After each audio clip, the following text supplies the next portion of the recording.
Hi everyone, so this is going to be a full strategy video on an AI personal trainer that could potentially be worth around $100 million plus if you execute it correctly. So I'm giving this for free.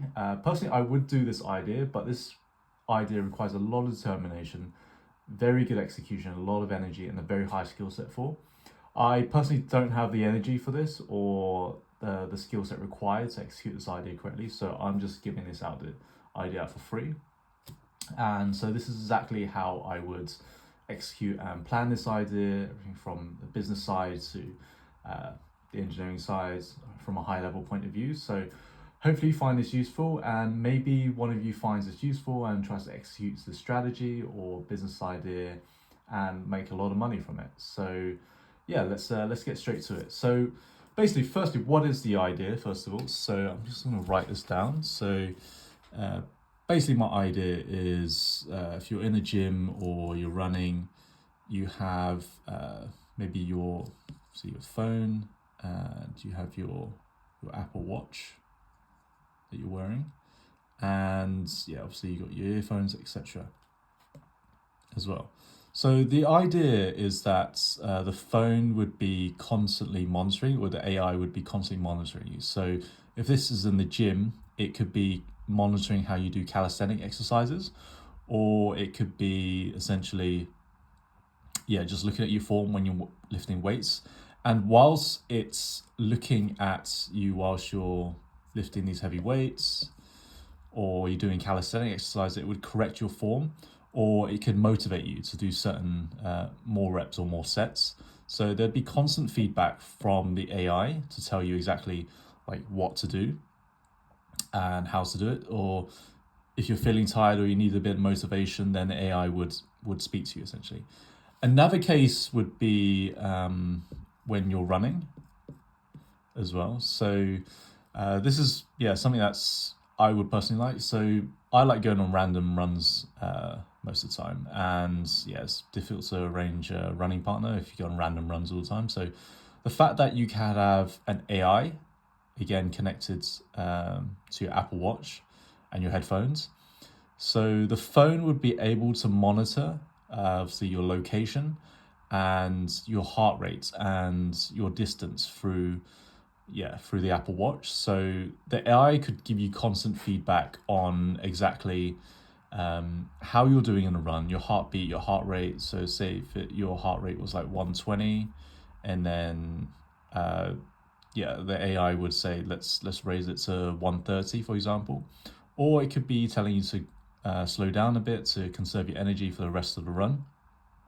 Or if, for example, you're doing a 5 kilometer run and you're at 4K, and the AI is just motivating you to just complete the last kilometer, 500 meters. So in that way, it acts as like almost like a health monitor, motivator, and also form corrector when it does this. And I think this would be incredibly useful for people. So I'll get into those are the personal reasons why I think anecdotally it would be a very strong and very good idea to execute on. Just because, I would personally use it because it's better than just listening to nothing really. And I'll get into the details. Also, personal trainers are very expensive, which I'll get into now as well. So I'll just wipe the pause. Okay, so the reason why this is a very big business opportunity is because, firstly, the personal trainer industry is around $50 billion. I think it's around 50 billion. Anyway, and the AI industry is worth around $200 billion as well. You see the ink. And you also have the worldwide fitness industry is at $90 billion. So obviously these are very big market sizes. So particularly the personal trainer one at $50 billion.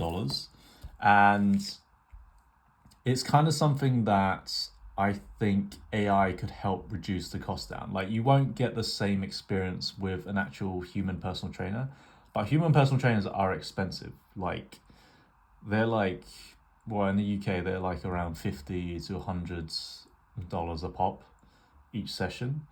And most of the time, my impression is that these personal trainers don't really care much about your exercise or something like that. I've never tried one, but that's my impression.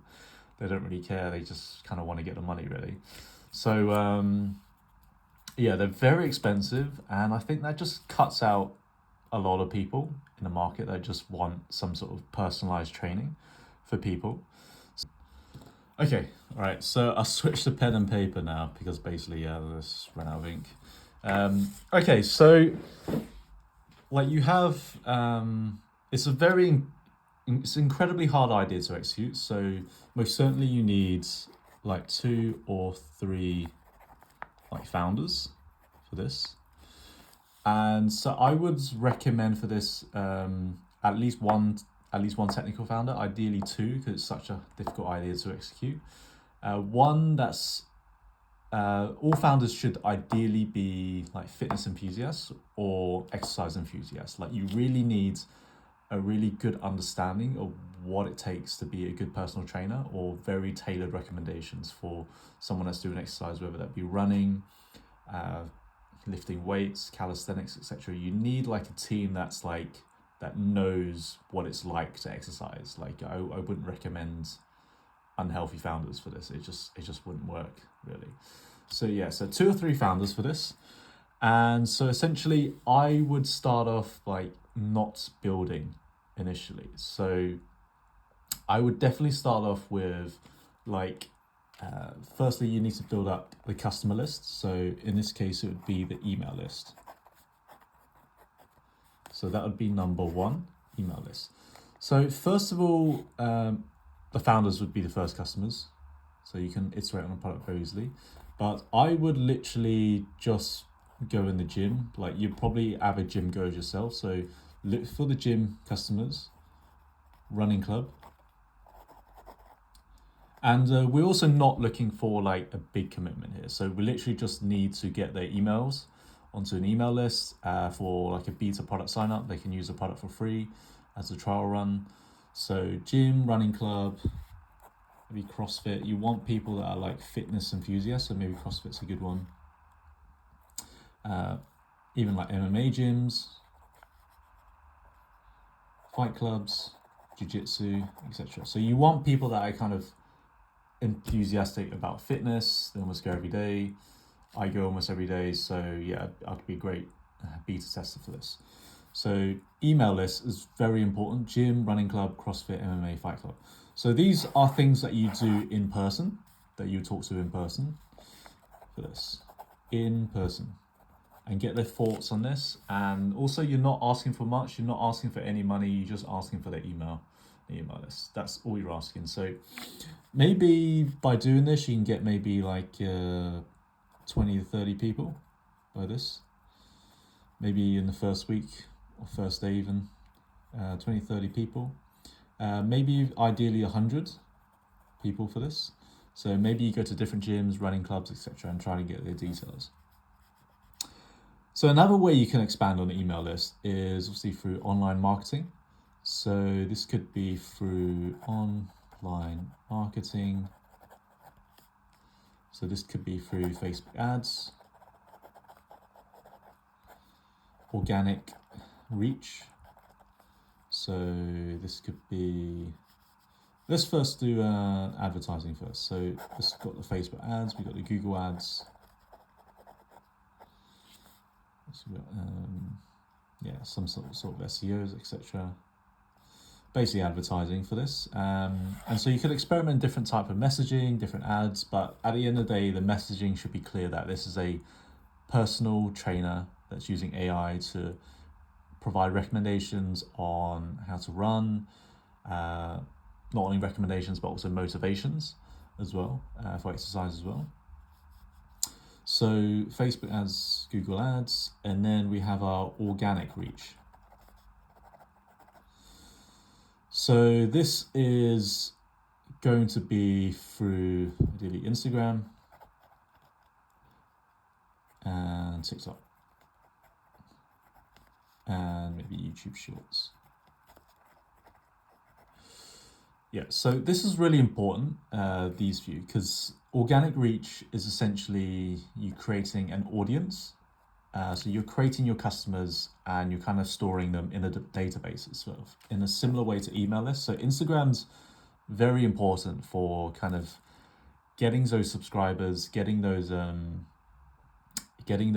eyeballs onto your products without having to spend a vast amount of money. So you're kind of every time you gain a follower, that's almost a follower that you gain permanently that's looking at your products, unless they unfollow, etc. But Instagram, TikTok, YouTube Shorts, it enables you to have a really high reach for your products, but also enables you to kind of store a database in terms of that customer list or email list.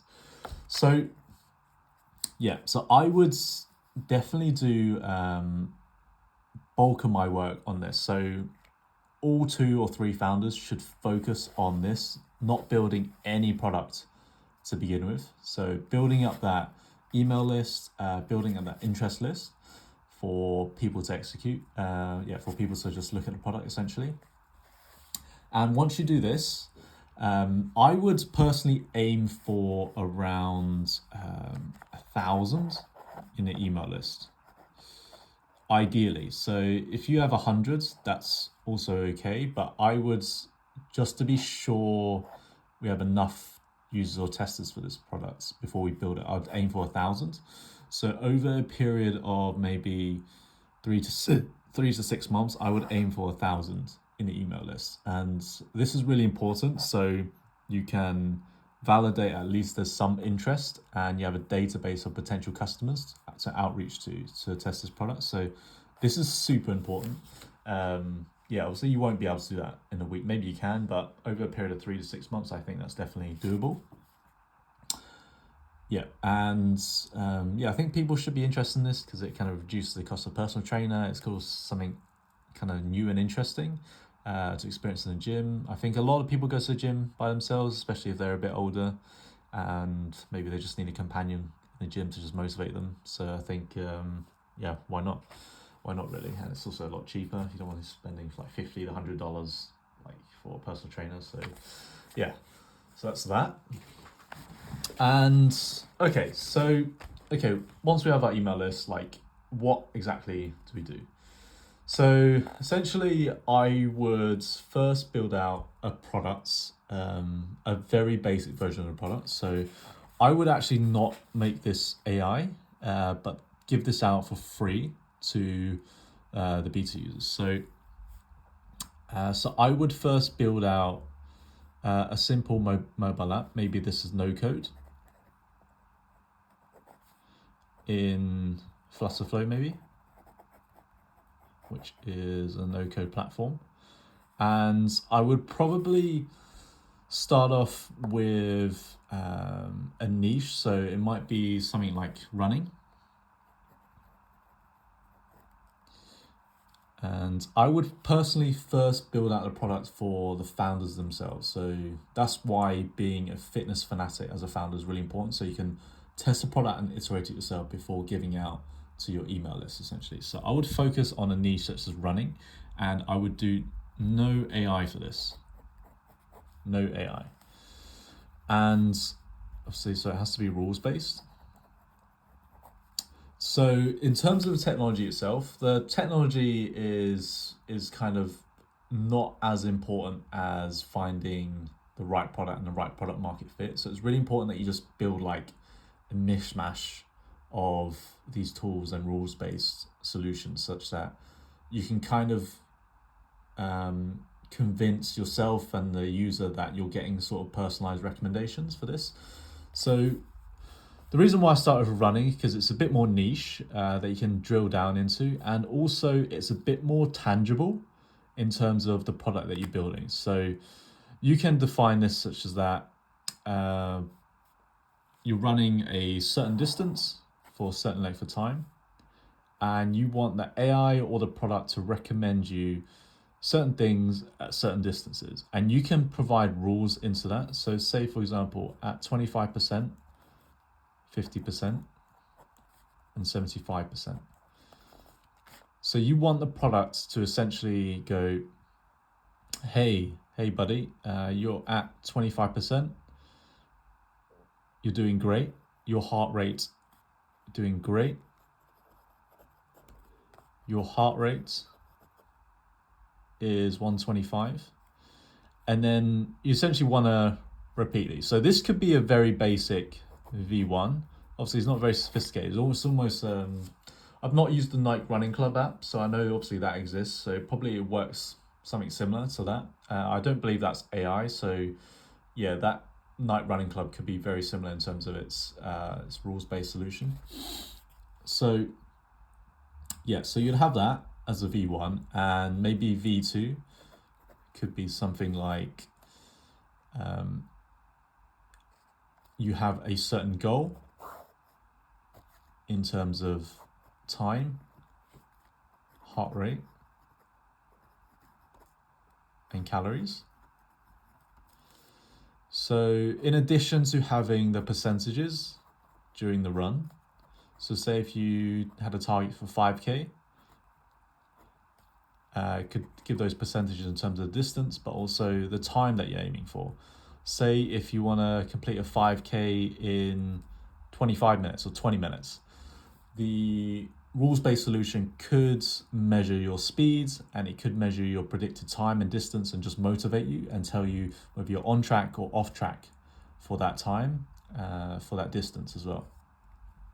We also have calories. So obviously Apple Watch can measure calories. So every step you take, it could basically tell you how many calories you're burning, and if you have a target for calories, it could motivate you to run a bit faster or run a bit longer based on the calories that you want to burn, and also the heart rate as well. So obviously if you're running too slow or too fast, the AI or rules-based solution could motivate you to essentially to pick up the speed and essentially pick up the heart rate essentially as well.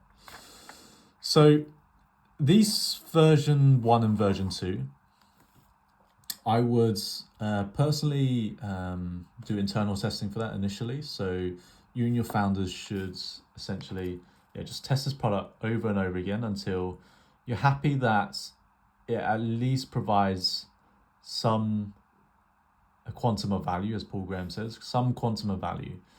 And some quantum of value that if I went out with this and did a run, or went to the gym with this, like, it would make my session a little bit better than without it. So it should provide a little bit of value. Obviously it's not going to solve all the problems, these initial versions, but at least some value. And once you're kind of happy with it, I would reach out to these gym goers, running club people, and just say that, look, this is our first product, you can just use it for free, and just tell us what you think about it as well. So you're probably going to get a lot of feedback, like negative comments, but any feedback is great feedback in terms of startup world. So I would start off with that and just see how it goes. Once you get the feedback, so essentially you want to move on to the later versions. So let's say version 3 and version 4 later versions as well. So version 3, you want to keep with the rules-based solutions, but you want to iterate on the feedback. So rules-based again, but you want to iterate based on their feedback. And this would be like a iterative loop. So version 3, you'd be constantly iterating until you identify a suitable version for version 3 for the customers. Version 4 is when I would start to implement some sort of AI and machine learning.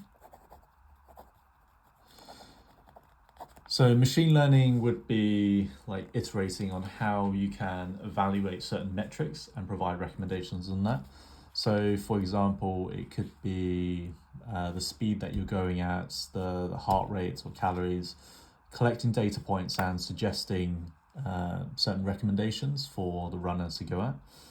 And yeah, for the AI, this would be the large language model component. So being able to synthesize information and present that to the user in terms of words for them to understand, and trying to find the best feedback for that as well.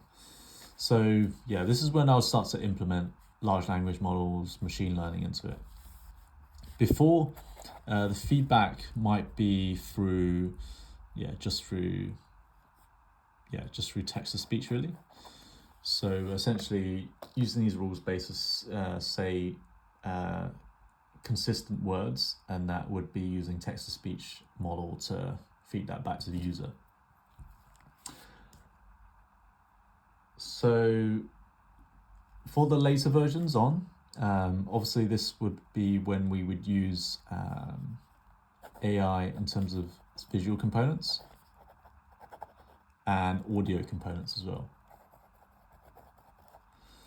So essentially what I mean by this is when you go to the later versions and as you iterate on the product and the feedback of it, it's really important to have that video and audio component, because as I said at the beginning, you want to basically have a phone and earphone connection so that the AI is constantly evaluating the user based on their form, providing motivation as well, whether that be just you doing chin-ups, calisthenics, push-ups or whatever. It should be able to evaluate exactly what it's seeing and how it's hearing that. So that's really important. So, and then essentially, once you have all these components, it's really important to present this in a dashboard for the user. So this would be like analytics for the user, data for them to see. So maybe you have some sort of recommendation dashboard where there are times where you didn't follow the recommendation and did follow the recommendation. So you could compare the two, exactly how to do it and what it's doing basically. So yeah, essentially, once you have all these versions down and you have a dashboard, you have analytics, eventually you're going to have to make this a paid option on an app store or Android store. So once you have the products and you have the feedback, it's time to make this a paid product. And again, you're going to have to go to these 1,000 email users for their feedback, or just speak to people in person. But you have to bear in mind that this is supposed to be cheaper than a personal trainer. So a personal trainer, as I said, is around $50 to $100 in the UK. And so to make it worthwhile to people, so it needs to be almost 10x cheaper for a personal trainer. So maybe you want to go for, let's say the benchmark is $10 for this, $10 a session. So, and if we say it's 4 times a week, 4 times a month, that would give $40 per month. And I would think $40 is actually quite reasonable for people having a kind of a really fascinating AI product that they can use. So maybe $30 to $40 per month. So this is a really fascinating product to use. So obviously you have to take into variable costs of tokenization when using the AI products. But yeah, you're looking at around $30 to $40 per month for this. And you can have different tiers. So you could have, for a certain price, you have, so this might be tier 3. Tier 2 might be something like you can use the AI, you can have maybe 8 sessions per month. So you can only use this AI for a certain period of time due to the variable cost of tokenization. So this is maybe 4 sessions per month, and you have 8 sessions per month, and then you have maybe 16 sessions per month as an AI personal trainer. You have different variable costs there. So maybe for 8, you would have maybe 70, and then 16, you have maybe $100 the cost. So essentially, you'd have to experiment for that, but this is probably what I think would be in the ballpark range of this AI personal trainer. So yeah, you'd have this variable cost, but you'd have these ballpark figures that you can experiment with. So once you have the values here, the cost here, you can kind of move on to the marketing for this. So obviously you're gonna have to do marketing for this. So I really recommend organic marketing for a lot of startups. So this could be helping people through YouTube, Instagram, and TikTok. So once we have the product, the feedback, the pricing, and the feedback on the pricing from the customer, you can start to really market this organically through YouTube, Instagram, TikTok, and gaining followers and views through anecdotal evidence. So maybe you have user testaments on how this AI personal trainer helped them, etc. I think it would be like really fantastic for a lot of people. So yeah, that's how I would go about doing a product. So that's kind of my full strategy for doing this. So again, I would do this, but I personally don't have the energy or the skill set to do this, but hopefully someone finds this useful and maybe executes on this idea. And if you found this useful, please subscribe.